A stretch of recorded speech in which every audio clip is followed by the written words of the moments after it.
नमस्कार, स्वागत है आप सभी का पावर ब्रेकफास्ट में। आपके साथ मैं हूं नेहा आनंद। आइए देख लेते हैं कि मंगलवार की सुबह अंतर्राष्ट्रीय बाजारों से हमारे मार्केट के लिए कैसे संकेत हैं। तो आप कह सकते हैं बड़े दायरे का ट्रेड होता हुआ दिखाई दे रहा है, लेकिन कहीं भी ऐसा प्रेशर नहीं है। एसजीएक्स निफ्टी से करें शुरुआत, 65 अंकों की स्ट्रेंथ यहां दिख रही है। बिल्कुल flat to range bound trade हमने डाउन नैस्डैक फ्यूचर्स में बनते देखा है। बाकी एशियन मार्केट्स पर नजर डाले तो निके जापान का बाजार इस समय 40-41 अंक ऊपर है और बाकी जितने मार्केट्स भी खुल रहे हैं वो आधे से 1% की कुछ स्ट्रेंथ लेकर ही खुल रहे हैं।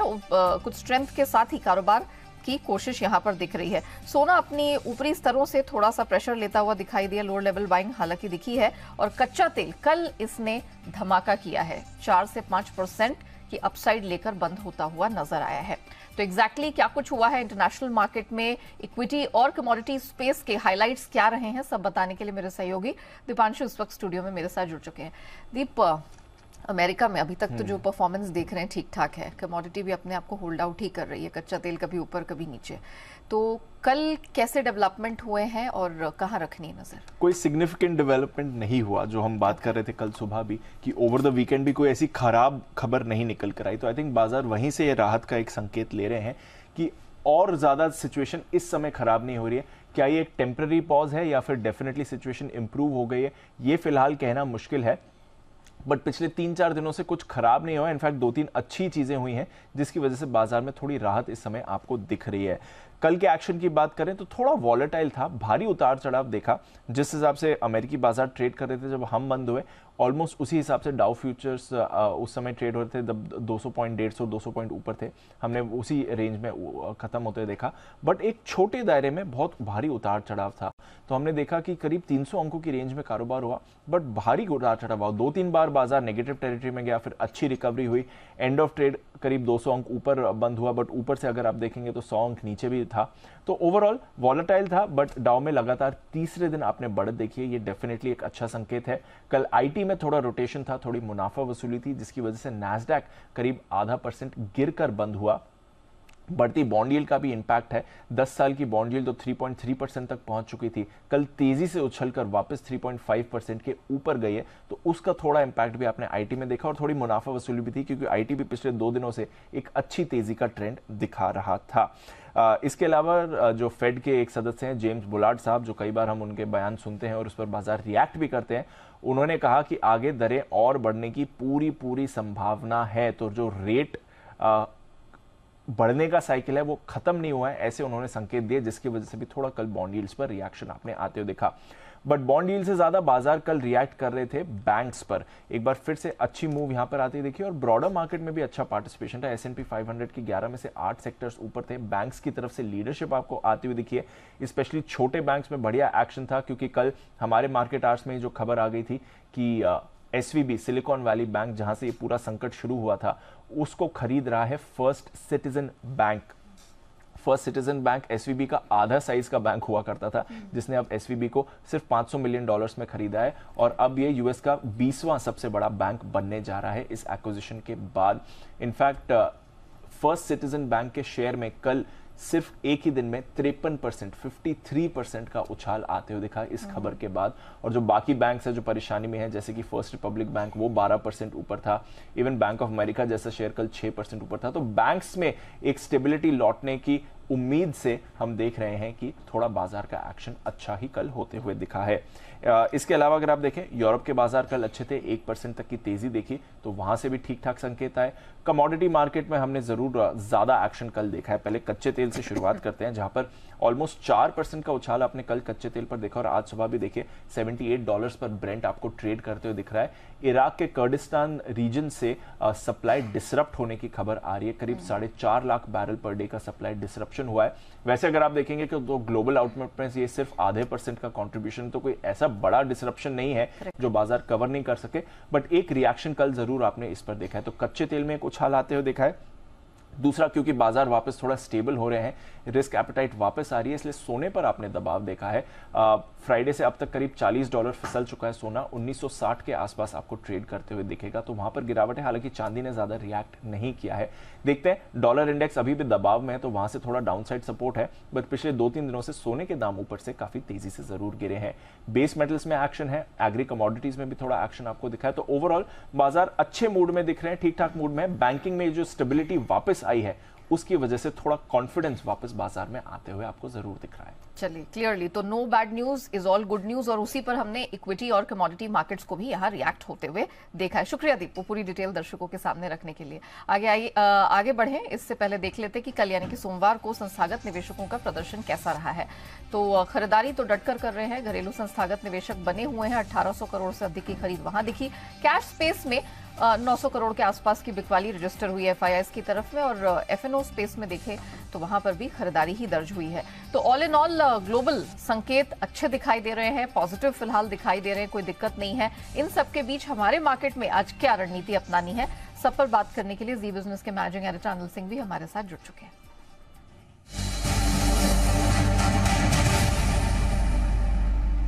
सर मॉर्निंग, फाइनली हम देख रहे हैं कि यूएस बैंकिंग स्पेस में कुछ स्टेबिलिटी के संकेत मिल रहे हैं और मार्केट्स ने रिएक्ट भी किया है।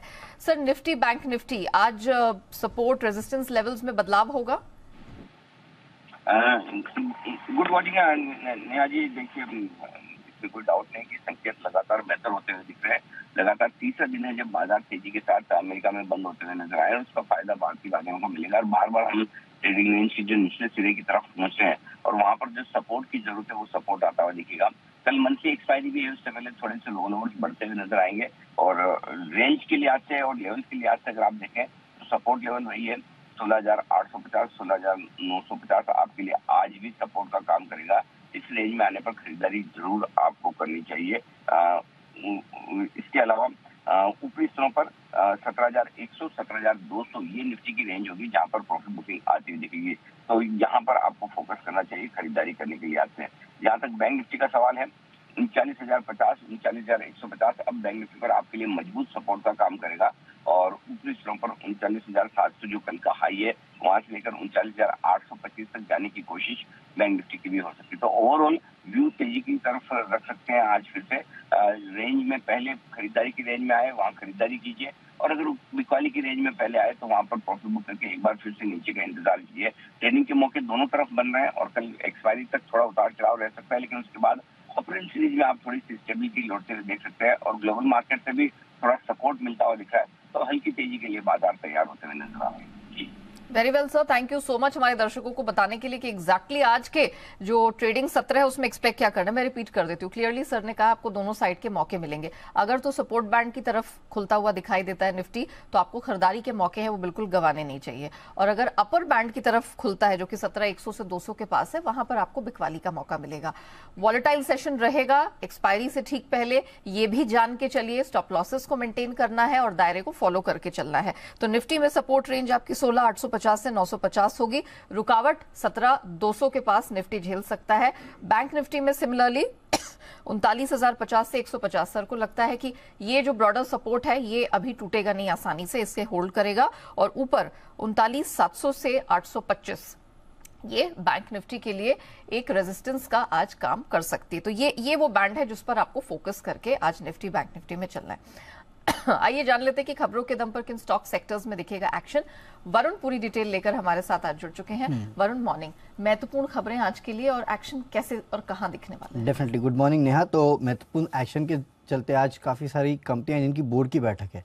अच्छा। और उसमें सबसे पहले तो वेदांता, ये सबसे इंटरेस्टिंग कंपनी भी है और बोर्ड की बैठक है 5वें अंतरिम डिविडेंड के लिए। आपको याद होगा हिंदुस्तान जिंक ने अभी भारी भरकम डिविडेंड दिया था, तो जाहिर सी बात है उसको पास ऑन वेदांता करेगा। देखना होगा वेदांता कितना डिविडेंड देता है। दूसरा पीएनबी हाउसिंग, बोर्ड की बैठक है, राइट इशू के टर्म्स और साथ ही साथ फंड जुटाने पे कंपनी विचार करने वाली है। एनएचपीसी बोर्ड बैठक में फंड जुटाने पे ये भी विचार करेंगे। और आईएफसीआई बोर्ड बैठक है, सरकार को प्रेफरेंशियल इशू करने वाले हैं, उसके ऊपर ये विचार करने वाले हैं। अब खबरों के दम पे सबसे पहले तो कल्याण ज्वेलर्स नजर रखेगा। गोल्ड के दाम बढ़े इसके लिए नहीं, बल्कि आज यहाँ पे एक ब्लॉक डील होने वाली है जिसमें वॉबक पिंकर्स जो है शेयर्स बेचने वाला है। करीब 2.5% हिस्सेदारी ये बेचेंगे, यानी कि 2.62 करोड़ शेयर्स बेचेंगे। 110 का फ्लोर प्राइस रखा गया है, यानी कि कल के क्लोजिंग से 7.5% के आसपास का डिस्काउंट है। डील की जो कुल साइज है 288 करोड़ की है। Aditya Birla capital subsidiary Aditya Birla insurance brokers में पूरी हिस्सेदारी यानी कि 50% की हिस्सेदारी बेचने के लिए बोर्ड से अप्रूवल मिल चुका है। करीब 25.65 लाख इक्विटी शेयर जो है समारा कैपिटल ग्रुप के जो ग्रुप कंपनी है एडवेंस सर्विसेज प्राइवेट लिमिटेड, उनको ये बेचने वाले हैं। डील की जो वैल्यूएशन है एंटरप्राइज वैल्यू बेसिकली 455 करोड़ के आसपास की है। पीएनसी इंफ्रा और एक ऑर्डर मिल गया है इनको 819 करोड़ के ऑर्डर के लिए। ये L1 बिडर जो है वो घोषित हुए हैं। यूपी में हाईवे प्रोजेक्ट का ऑर्डर है जिसके लिए सबसे कम बोली इन्होंने लगाई है। आशियाना हाउसिंग 197 करोड़ के जमीन खरीद के लिए HSIIDC यानी कि Haryana state industrial and infrastructure development corporation से H1 बिडर जो है ये घोषित हुए हैं। इसके अलावा SJVN कंपनी को Japan bank of international corporation से ग्रीन फाइनेंसिंग जो है वो मिल चुकी है। 915 करोड़ के आसपास की ग्रीन फाइनेंसिंग जो है इनको मिली है, तो इसके चलते यहाँ नजर रखेगा। नेस्ले 12 अप्रैल को बोर्ड की बैठक है जहाँ पे डिविडेंड पे विचार करने वाले हैं। अंतरिम डिविडेंड के लिए 21 अप्रैल जो है वो रिकॉर्ड डेट तय हो चुकी है। और आखिरी में IFB एग्रो यहाँ पे नजर रखेगा क्योंकि 25 मार्च को हुई बोर्ड बैठक में ओडिशा के बालासोर में एक्वा फीड प्लांट सेटअप करने को मंजूरी मिली है। करीब 42,000 मिलियन टन के आसपास की क्षमता वाले प्लांट के सेटअप के लिए कंपनी जो है 45 करोड़ के आसपास का खर्च करने वाली है, जिसके लिए मंजूरी जो है बोर्ड से मिल चुकी है। चलिए, तो ये वो खबरें हैं, ये वो ट्रिगर्स हैं जिनके दम पर आज मार्केट में एक्शन दिखेगा और चुनिंदा स्टॉक्स और जो सेक्टर्स हैं उनमें आपको कमाई के मौके भी मिलने वाले हैं। शुक्रिया वरुण, वो पूरी डिटेल दर्शकों के सामने रखने के लिए। आइए, बाजार पर आज आपको रणनीति क्या अपनानी है, इस पर हम एक्सपर्ट्स को जोड़ने वाले हैं।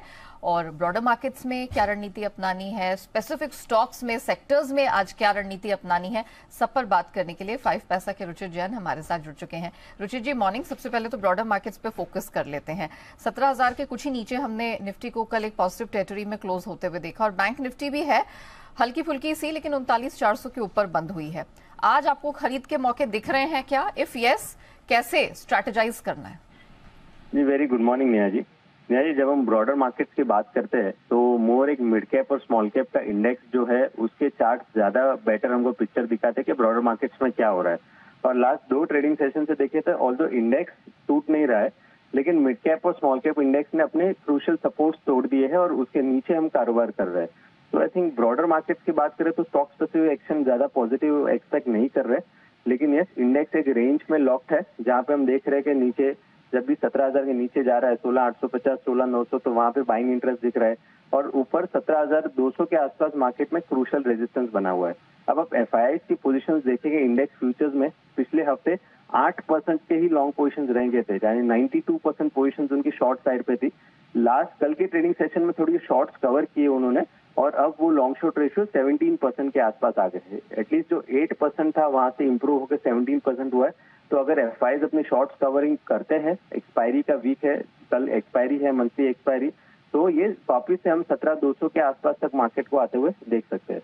हालांकि मेजर ब्रेकआउट 17,200, 225 का रेंज जब तक नहीं होता तब तक बड़ी तेजी नहीं है, but with in a range हम हायर लेवल्स के ऊपर 17,200 तक का वापस से पुल बैक मूव आज और कल 2 दिनों में देख सकते हैं। बैंकिंग सेक्टर को लेकर, निफ्टी बैंक को भी लेकर क्या ये कॉन्फिडेंस बन रहा है? अब जैसे संकेत हमें इंटरनेशनल मार्केट से भी मिल रहे हैं, क्या लगता है निफ्टी बैंक भी अब यहाँ परफॉर्म करता हुआ दिखाई देगा? ये क्वाइट पॉसिबल निफ्टी बैंक में भी परफॉर्मेंस आएगा क्योंकि प्राइवेट सेक्टर बैंक जो है उनमें थोड़ी स्ट्रेंथ दिख रही है। स्पेसिफिकली कोटक बैंक है, ICICI बैंक है, एक्सिस बैंक है, इन स्टॉक्स में हमें लग रहा है कि अब downside at least short term के लिए लिमिटेड है। तो pull back move bank Nifty में भी रहेगा, लेकिन मैं अगर मैं दोनों इंडाइसेस में कंपेयर करूं तो आई थिंक निफ्टी में रिलेटिव आउट परफॉर्मेंस रह सकता है क्योंकि आप FIIs की पोजीशंस देखेंगे तो शॉर्ट पोजीशंस निफ्टी में ज्यादा है कंपेयर टू बैंक निफ्टी। तो अगर कोई शॉर्ट कवरिंग मूव आता है तो निफ्टी ज्यादा चलना चाहिए कंपेयर टू बैंक निफ्टी। तो वैसे तो निफ्टी बैंक निफ्टी दोनों में यहाँ पर खरीद बनती है, लेकिन कॉन्फिडेंस निफ्टी की तरफ ज्यादा बनता हुआ दिखाई दे रहा है। स्टॉक स्पेसिफिक एक्शन रुचित जी कहाँ बनता हुआ आज दिख रहा है? 2 स्टॉक से खरीदारी की साइड रहेगी। एक अल्केम लेबोरेटरीज जहां पे हमने एक ग्रेजुअल अपमूव देखा है, इररिस्पेक्टिव ऑफ बाजार में क्या वॉलेटिलिटी हो रही है, ये स्टॉक में एक अच्छा ट्रेंडेड फेज चल रहा है। प्राइस अपमूव अच्छे वॉल्यूम्स के साथ सपोर्ट है, तो यहाँ पे 3170 के स्टॉप लॉस के साथ खरीदारी कर सकते हैं 3330 के टारगेट के लिए। और गोदरेज कंज्यूमर प्रोडक्ट्स दूसरा स्टॉक पिक रहेगा, इवन ये ब्रेकआउट के वर्ज पर है, तो यहाँ पे भी हमें देख रहे हैं कि मार्केट को एक रिलेटिव आउट परफॉर्मेंस कर रहा है और जो स्टॉक्स ऐसे गिरते बाजार में नहीं गिर रहा है, आई थिंक ऐसे स्टॉक्स के साथ ही अभी फिलहाल रहना चाहिए। तो गोदरेज कंज्यूमर प्रोडक्ट्स 942 के स्टॉप लॉस के साथ खरीदारी करें 994 के टारगेट के लिए। और अल्केम लैब का स्टॉप लॉस और टारगेट एक बार बता दीजिए। जी, अल्केम में 3170 का स्टॉप लॉस रहेगा, 3170 का, और 3330 का टारगेट रहेगा। 3330 का target. Okay, thank you so much Ruchit ji हमारे साथ जुड़ने के लिए। मैं जरा लेवल्स रिपीट कर देती हूँ। अल्केम लेबोरेटरी 3170 का स्टॉप लॉस आपको लगाना है, खरीदारी करनी है और 3,330 तक का अपसाइड टारगेट दिखाई दे रहा है। सिमिलरली गोदरेज कंज्यूमर यहां पर 942 का स्टॉप लॉस आपको लगाना है और खरीदारी की इस रिकमेंडेशन में जो अपसाइड टारगेट है वो 994 का बनता हुआ दिखाई दे रहा है। तो एल्केम लैबोरेटरी और गोदरेज कंज्यूमर इन दोनों में खरीद की रिकमेंडेशन है। तो कमोडिटी बाजार की रणनीति समझते हैं और इन सब पर बात करने के लिए केडिया कमोडिटीज के अजय केडिया जी हमारे साथ जुड़ चुके हैं। Ajay ji good morning sir, बहुत स्वागत है आपका। सबसे पहले कच्चे तेल पर फोकस कर लेते हैं क्योंकि काफी समय तक टाइट रेंज में घूमने के बाद कल इसको कुछ तेजी, कुछ स्पर्ट दिखाने का मौका मिला। ब्रेंट 4% ऊपर बंद हुआ, WTI क्रूड 5% ऊपर बंद हुआ और अभी भी दोनों जो बेंचमार्क्स हैं 2-2 हफ्ते की ऊंचाई पर है। आज करना क्या है कच्चे तेल में? Very good morning Neha ji. Definitely कच्चे तेल की बात करें तो हमने पिछले महीने एक बड़े कंसोलिडेशन के बाद एक ब्रेकडाउन देखा जो नीचे में हमने काफी अच्छी गिरावट आती हुई देखी। बट आज जो रिकवरी है, पहला है जो कंसर्न इकोनॉमी में बना हुआ था बैंकिंग कंसर्न, वो कल कुछ हद तक कम होता हुआ दिखाई दिया। साथ में सप्लाई डिस्टर्बेंस जो रशिया से जो अभी नए समीकरण बन रहे हैं उसकी वजह से कच्चे तेल को थोड़ा सपोर्ट मिला है। टेक्निकली भी मार्केट ओवरसोल्ड जोन में था तो एक बाउंस जरूर लग रहा था। तो कल के सेशन में एमसिक्स पे भी हमने एक बाउंस आते हुए देखा। इंटरनेशनल की अगर बात करें तो मुझे लगता है प्राइस $78 तक ब्रेंट एज ऑफ नाउ एक बार जंप कर सकता है। WTI में भी एक अच्छा खासा गेन रहेगा। एमसीएक्स के अंदर रुपया काफी स्टेबल है, उसको देखते हुए 5900 पे लेके चलना चाहिए। इस तो 80 तक के जंप हम कच्चे तेल में देख पाएंगे। टारगेट जरा रिपीट करेंगे, आपने कहा 5900 के पास डिप पे खरीद बनती है, अपसाइड टारगेट 6180 तक का जंप हमें लग रहा है कि टेक्निकली 6180 तक का लेवल एमसीएक्स पे आता हुआ दिखेंगे। और स्टॉप लॉस क्या लगाना है यहाँ पे? स्टॉप लॉस 5800 का रहना चाहिए। मार्केट में अभी भी 5800 का काफी स्ट्रॉन्ग सपोर्ट है तो 5800 के स्टॉप लॉस से लेके चलना। ओके चलिए, तो कल 6000 के पास हमने क्लोजिंग देखी, ऑलमोस्ट 270 रुपए ऊपर। डिप डाउन ओपनिंग होती है ऑलमोस्ट 100 रुपए के करेक्शन के साथ 5900 के आसपास, तब बेस्ट एंट्री होगी। स्टॉप लॉस 5800 का और 6180 तक ऊपर कच्चा तेल आपको जाता हुआ दिखाई दे सकता है। अब बात करते हैं सोने चांदी की, क्या माना जाए ये जो इसने रिकॉर्ड तेजी वाली स्प्री दिखाई थी वो अब पीछे छूट गई है? क्योंकि एकमात्र सोना ही है जो शुक्रवार के लेवल से $40 हल्का हुआ है, चांदी होल्ड आउट कर रही है अपने आप को। डेफिनेटली अगर सोने चांदी की अगर बात करें तो फरवरी की बड़ी गिरावट के बाद मार्च में एक अच्छी खासी रिकवरी बनी। बट चार्टिकली अगर हम देखें तो $2000 का डबल टॉप और डोमेस्टिक मार्केट में भी 60,000 का एक तरह का डबल टॉप बन रहा है। टेम्पररी टेक्निकल पुल बैक है जो हमें कल के सेशन में भी दिखाई दिया और आज के सेशन में भी रहेगा। नो डाउट चांदी सरप्राइजली काफी होल्ड कर रही है जिस दिन से बेस पैकेज होल्ड कर रहे हैं। तो इन सबको देखते हुए आज के लिए 58,800 पे गोल्ड को बेचना है, 59,200 के स्टॉप लॉस से 58,400 से लेकर 58,100 तक का एक टेम्पररी ड्रॉप मिल सकता है। वहीं अगर चांदी की बात करें तो एज कम्पेयर टू गोल्ड चांदी काफी स्टेबल है जिस दिन से बेस मेटल में रैली अप आई हुई है। तो चांदी में थोड़ा बाउंस अगर 70,300 तक मिलता है वहां पे बेचते चलिए। 70,800 का स्टॉप लॉस रहेगा, 69,000 के टारगेट हम देख सकते हैं। बट ये जो फॉल है सोने और चांदी में ये टेम्पररी फॉल रहेगा। Long term short term view अभी भी सोने और चांदी में तेजी का है। ओके, तो सिर्फ और सिर्फ आज के लिए सोने और चांदी में करनी है बिकवाली। रुपए की स्ट्रेंथनिंग का भी यहाँ पर कुछ सपोर्ट मिल सकता है। इंटरनेशनल मार्केट में जो करेक्शन है उसका भी सपोर्ट इवेंचुअली मिलेगा, लेकिन आज तो बिकवाली करनी। 58,800 के पास एमसीएक्स पर सोना अगर मिले बाउंस के साथ खुलता है तो बेच के चलने की सलाह है। 59,200 59,200 का स्टॉप लॉस लगाना है और 58,400 और इवेंचुअली 58,100 तक का डाउनसाइड टारगेट आपको दिख जाएगा सोने में। तो सोना सेल करके चलने की रेकमेंडेशन है। वहीं चांदी की अगर बात करें 70,000 पर सेल करने की रेकमेंडेशन केडिया जी की तरफ से आई है। 70,800 का स्टॉप लॉस लगाना है और नीचे 69,000 69,000 तक चांदी आपको जाती दिख सकती है, यानी कि 70,000 के पास जो क्लोजिंग हुई है और यहां से 1,000 रुपए तक का करेक्शन देखने को मिल सकता है। तो सोने को भी सेल करके चलना है और चांदी को भी सेल करके चलना है। मेटल्स में क्या व्यू बन रहा है केडिया जी? क्योंकि धीरे धीरे ही सही कॉपर एक बार चढ़ता हुआ दिखाई दे रहा है। Chinese demand end of course inventories में जो ड्रॉप दिख रहा है उसका पूरा पूरा सपोर्ट है। मेटल्स खरीदारी करें? हाँ बिल्कुल, लास्ट 15 दिन में हमने देखा चाइना ने पूरी अच्छी कोशिश की गई है इकोनॉमी को संभालने की, जिसकी वजह से बेचने को सपोर्ट मिला है। इन्वेंट्री डेफिनेटली एक पॉइंट है। बट साथ में हमने देखा जो बैंकिंग क्राइसिस का जो कंसर्न था वो कल के बाद थोड़ा कम होता हुआ दिखाई दिया, जिसके चलते पूरे बेस मेटल में कॉपर और जिंक ऐसी कमोडिटी दोनों को पॉजिटिव रिफ्लेक्शन दिखने लग गया है। तो कॉपर में मुझे लगता है टेम्पररी 772 पे बाय करना है, 768 के स्टॉप लॉस से 782 पे टारगेट हम देख पाएंगे। वहीं जिंक के अंदर भी हम देखते हैं प्राइजेस 250 का काफी स्ट्रॉन्ग सपोर्ट है। तो आज के लिए 255 पे लेके चलना है, 252 का स्टॉप लॉस है, 258 से 260 तक का एक जंप हम जिंक में भी देख पाएंगे। तो बेस मेटल के अंदर थोड़ा जंप देखने को मिल सकता है। ओके, चलिए, तो बेस मेटल्स में भी जो रिकमेंडेशन है मैं रिपीट कर देती हूँ। कॉपर और जिंक दोनों खरीद के चलना है। कॉपर 772 के पास मिले तो वहां पर खरीदारी करनी है। 768 का स्टॉप लॉस, 782 तक का टारगेट आज आपको दिन के दौरान देखने को मिल सकता है। जो करंट कॉन्ट्रैक्ट है एमसीएक्स पर, हम उसकी बात कर रहे हैं। कल 775 के पास ये बंद हुआ। वहीं जिंक 255 के पास खरीद के चलने की सलाह है। 252 का यानी कि 3 रुपए नीचे का आपको स्टॉप लॉस लगाना है। 260 का अपसाइड टारगेट आपको मिल जाएगा। तो आपको कॉपर और जिंक में खरीदारी करके चलनी है। ओके, रुपी में किस तरह का मूवमेंट देखने को मिल सकता है केडिया जी? यूएसडी आईएनआर हम देख रहे हैं काफी समय से डॉलर लगातार 4 हफ्तों से स्लिप कर रहा है। कल जिस प्रकार की रुपी की क्लोजिंग दिखी, आज क्या करना है? डेफिनेटली डॉलर में जिस ढंग से दबाव है, रुपए में भी मजबूती आनी चाहिए। बट जिस ढंग से हम ईयर एंड के नजदीक है फाइनेंशियल, तो यहाँ पे ज्यादा बेहतर देखते डॉलर की डिमांड भी रहती है। तो टाइमिंग हमें लगता है मार्केट का जो दायरा है वो 82.10 डाउन साइड में एक अच्छा सपोर्ट के रूप में रहेगा और 82.60 का रेजिस्टेंस रहेगा। ओवरऑल हमें लगता है 82 15-20 तक की रेंज में मिलता है तो लेके चलना चाहिए। टाइमिंग एमपीसीसी नीड से पहले मार्केट में थोड़ा सा एक सिचुएशन टाइट रहेगी जो 82-60 तक का लेवल पहले दिखा सकता है। तो कुछ आज रुपी में आपको थोड़ी बहुत वीकनेस देखने को मिल सकती है, बट दायरे का ही ट्रेड है। 50 पैसे के मूवमेंट ही यहाँ दिखाई देगा। तो 82.10 यहाँ पर अगर आपको यूएसडी आईएनआर आज मिलता है खरीद के चले, 82.60 तक का लेवल देखने को मिल सकता है। तो कल क्लोजिंग हमने देखी है बिल्कुल दायरे के बीचों बीच हुई है। थैंक यू केडिया जी हमारे साथ जुड़ने के लिए, बताने के लिए कि करेंसी और नॉन एग्री स्पेस में कहाँ है कमाई के मौके। अब आगे बढ़ते हैं एफआईआर यानी एफआई इन्वेस्टमेंट रिपोर्ट्स की तरफ।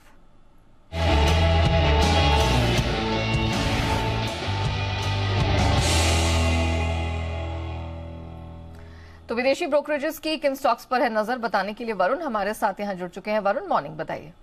मॉर्निंग नेहा, तो यहाँ पे 4 कंपनियां हैं जिन पे रिपोर्ट आई है। सबसे पहले तो आरती इंडस्ट्रीज, मॉर्गन स्टैनली की रिपोर्ट आई है, अपग्रेड किया है अंडरवेट से इक्वल वेट की अब ये सलाह दे रहे हैं, लेकिन प्राइस टारगेट में 100 रुपए से ज्यादा की कटौती की है। 597 से घटाकर 484 के आसपास का किया है, जो कि करंट मार्केट प्राइस से भी नीचे है, तो यहाँ पे नजर रखेगा। सन फार्मा पे जेपी मॉर्गन की रिपोर्ट आई है, ओवरवेट का इन्होंने कॉल दिया है और लक्ष्य जो है करीब 1200 रुपए के आसपास दे रहे हैं, कि यानी कि यहाँ से भी 200 रुपए से ज्यादा का अपसाइड इस काउंटर पे देख रहे हैं। टेक महिंद्रा सिटी की रिपोर्ट है, न्यूट्रल की सलाह है और 1120 के आसपास के लक्ष्य जो है वो इस काउंटर पे दे रहे हैं, यानी कि ऑलमोस्ट करंट मार्केट प्राइस के आसपास। और आखिरी में नेस्ले, यहाँ पे सीएलएसए की तरफ से डाउनग्रेड आया है, सेल का कॉल है, प्राइस टारगेट काटा है 18,900 से काट के 18,320 का कर दिया है, यानी कि जो करंट मार्केट प्राइस है वहां से भी अब नीचे के टारगेट जो है वो सीएलएसए नेस्ले पे देख रहा है, तो यहाँ पे नजर रखिएगा। चलिए, तो ये वो स्टॉक्स है जिन पर विदेशी ब्रोकरेजेस की रिकमेंडेशन वरुण ने रखी आपके सामने। आपको भी इस पर फोकस आज करना है। शुक्रिया वरुण, वो पूरी डिटेल दर्शकों के सामने रखने के लिए। इसी के साथ पावर ब्रेकफास्ट को हम यही रैप अप करते हैं।